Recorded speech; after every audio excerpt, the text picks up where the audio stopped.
Hello, everyone. Thank you for inviting us as UNODC, Drug Prevention and Health Branch, to this event held on the occasion of the International Day Against Drugs, World Drug Day 2021.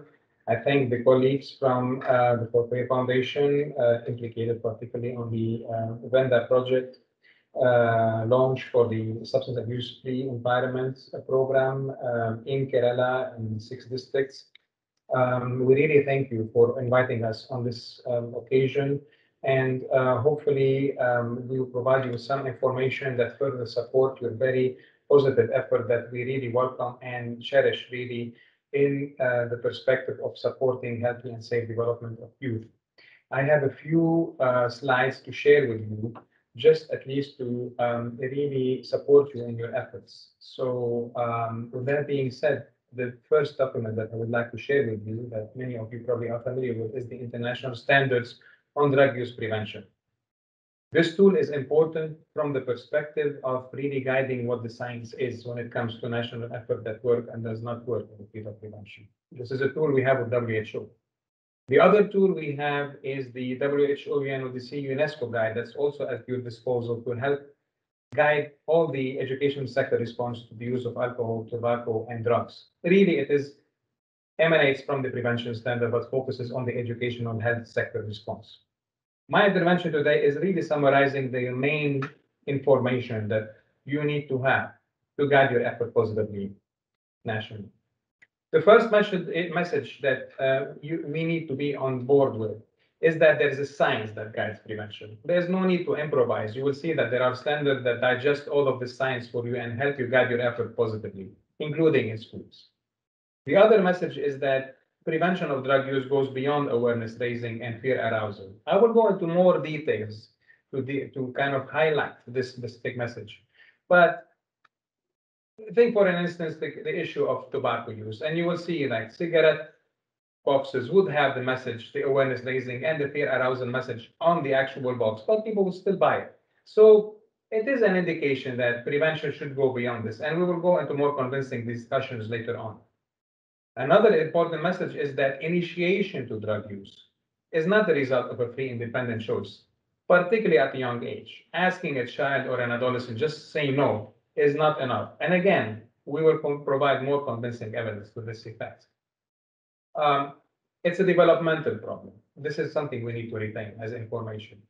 The main message of the prevention standard is to really help policymakers at different levels, including at the school level or at the ministerial level, different decision makers when it comes to prevention responses, to understand that prevention should shift its focus from the drug being the problem to really focus on the individual and how can I help that individual grow in a healthy and safe way, reach his or her milestones of development in different ages.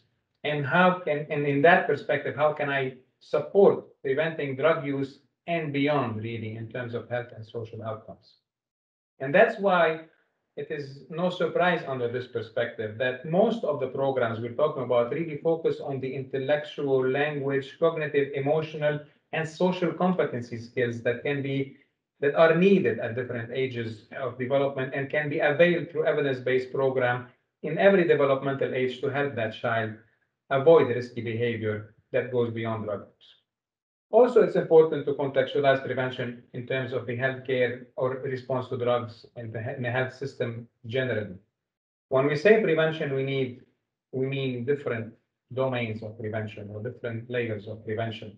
Some programs are universal that address and support anyone, regardless of their level of risk. But some of programs are designed for a selected group that are at higher risk than the normal population. Some programs are indicated, meaning that they deal with people individuals that show symptoms of problematic behavior, and these interventions prevent that problematic behavior to escalate further into more problems. And this is where it starts edging with treatment. And of course, treatment response is a comprehensive set of responses leading to continuation of care. So prevention responses, treatment responses are part of a continuum of care, and they're part of the mental health promotion and response nationally, and they're not independent from the rest. If we're operating under the information for drugs only perspective or framework, then really information for drug use can understandably provide for a specific niche of age groups where the discussion on drugs can be initiated, which is most likely in early or late adolescence. However, when we really open up the perspective in the sense of the larger prevention of drug use, the way the prevention standards promotes it, then we are talking about really strengthening the protective factor around the child and weakening the vulnerability. So we're addressing these things at different ages of development. And with that perspective, we can operate at any age when we have responses. What is the vulnerability matrix that we're dealing with in that perspective? There are personal characteristics. Every person under their skin is different from the other. People have different genes, people have different ways of reacting to stress, mental health status, neurological development, intellectual capacities. All of these things are determined from a person, are different from one person to the other. But even these people have different microstructures around them that either supports attenuation of these vulnerabilities or make them amplify them and make them emerge more if they're not operating in a proper way. The most influential microstructures are the family, the school, the peers. And you can understand a family that has lack of involvement, harsh abusive parenting, negative modeling, disruptive family environment will not be of support. And the opposite is true in the sense of positive family structures could really attenuate any negative personal characteristic that exists within a person. The school is another important social influence um, structure. So we're talking about quality of education, school climate, poor school attendance, health education. So all of these things also, in terms of a microstructure around the child, interact with the personal characteristics. And the same goes with peers. Even these microstructures exist within a larger micro-level influence. A family that functions in a normal circumstances is different than a family that's functioning in a conflict setting or refugees or displaced or a poor socioeconomic status. And the same thing with schools as well. You know, the context where the school operates is also interacts with the school itself, and as well there's an interaction in that individual that is sitting in that school in that specific environment. So that's the general context we have to have in mind when we're addressing substance use or risky behavior in general. We imagine in that context a child that has, you know, poor attention or high reactivity to stress, poor cognitive development, with family that is detached or have a negative role modeling or is harsh or abusive, living in a school where the school climate is not really good, and in a context of displacement or poor socioeconomic status. In that context, you can imagine that programs that just raise the awareness of drugs or programs that just say no to drugs are not enough. The child needs much more than that. And there are programs that help these structures, the microstructures, or have the individual directly to build that resilience to resist negative coping mechanism or negative social and health consequences that might be drug use, but it goes beyond this as well. And that's why the prevention standard provides a really large spectrum of responses that can be provided in terms of structures, like social structures, family, the school, the community, but also age groups. So we can work with a child at different ages of development in that perspective. That ranges from prenatal up to adulthood, meaning that there are programs indeed when the child is still in the womb of the mother, where there are certain interventions that prevent the child from using substances at a later age. And this is by WHO standards in terms of evidence. And that's a powerful message also to keep for us. You will see different colors on the screen. This is where green represent universal intervention that can be provided to any child regardless of risk. Orange or yellow colors, and these are programs that are selected, that are better for a selected group that is at higher risk than the normal population. And there are red colored interventions that are indicated, meaning that children that already show symptoms of a behavior and you don't want it to escalate to something bigger. And you will see how many different programs can be availed in schools. And you will see also that these programs can start from early childhood up to adolescent, and not only adolescents when it comes to preventing substance use. I will go in a bit more details with you just to show you the quality, the kind of programs that we're talking about. So early childhood education, this is where you start building the cognitive, social, and language skills of the children. You can appreciate at that age how much support they need, particularly if they're coming from socially disadvantaged population. And this is where the teacher can play an effective role in terms of supporting these children in moving forward in their scholastic career beyond just teaching the actual knowledge that is required by the educational curriculum.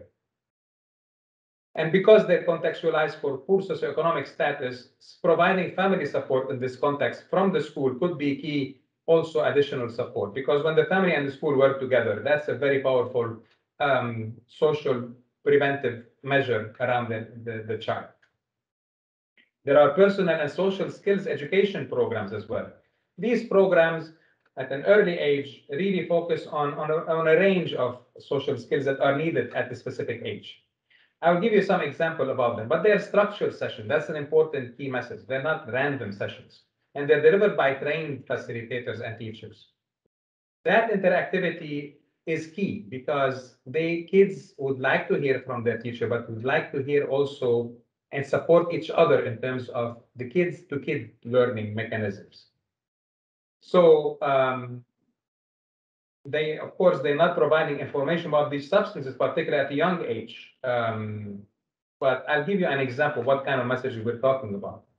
Some of these, this is one example, incredible years. These are at an early age, you start building the skills, the social skills and the emotional skills of the children to really, how to make friends, how to manage your anger, how to read the anger in other people and react to it, understand your emotion and understand the emotions of other kids, how to communicate in a good way, how to listen, to speak up, to give compliments.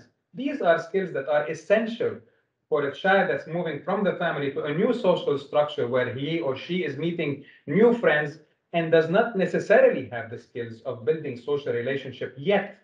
So these programs help the child socialize in a healthy way.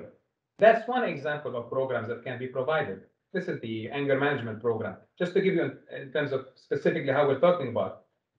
Stop, go inside your shell, think about what you're going to say.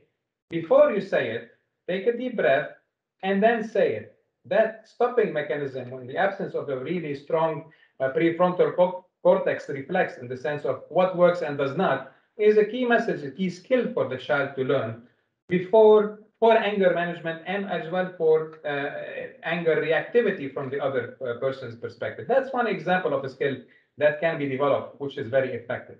Classroom environment can be improved. So how you manage your own classroom is key. How to manage inappropriate behavior or appropriate behavior. And a key example for this kind of packages is the good behavior game, where class rules are set and kids are grouped into smaller groups, and each group has a diversity of let's say attention span and let's say good students, bad students mix from a teacher perspective, of course.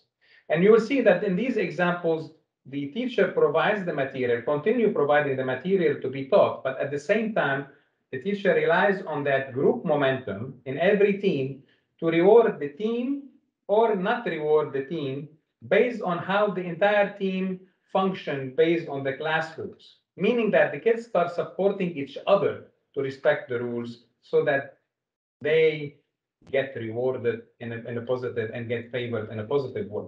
So that's an example of a classroom management skills.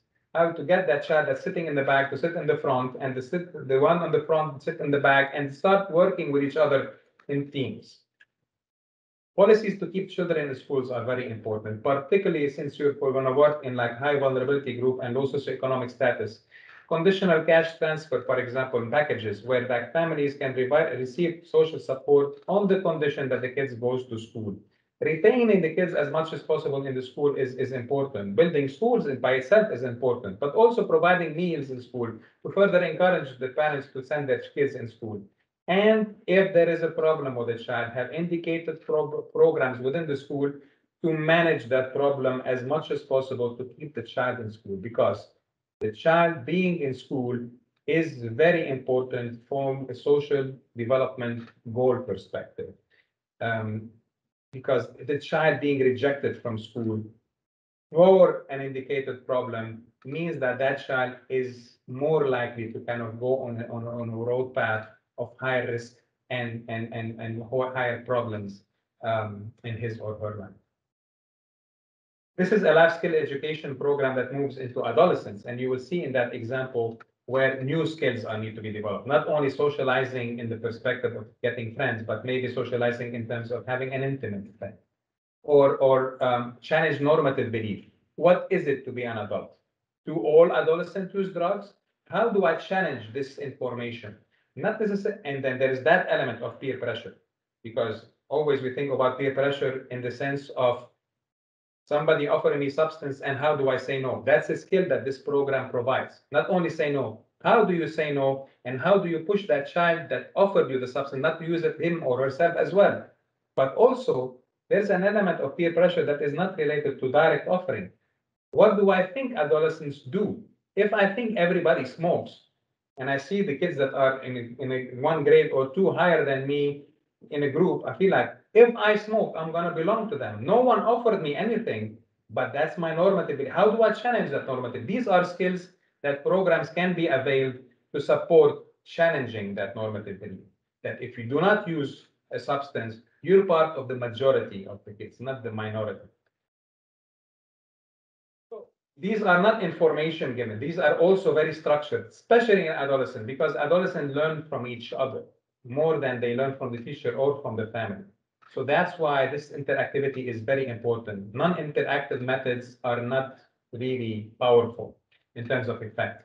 And they don't only focus on self-esteem, but really learning skills and challenging normative belief and decision-making processes um, um, in a very sort of critical thinking, let's say, modality, not from an ethical perspective only.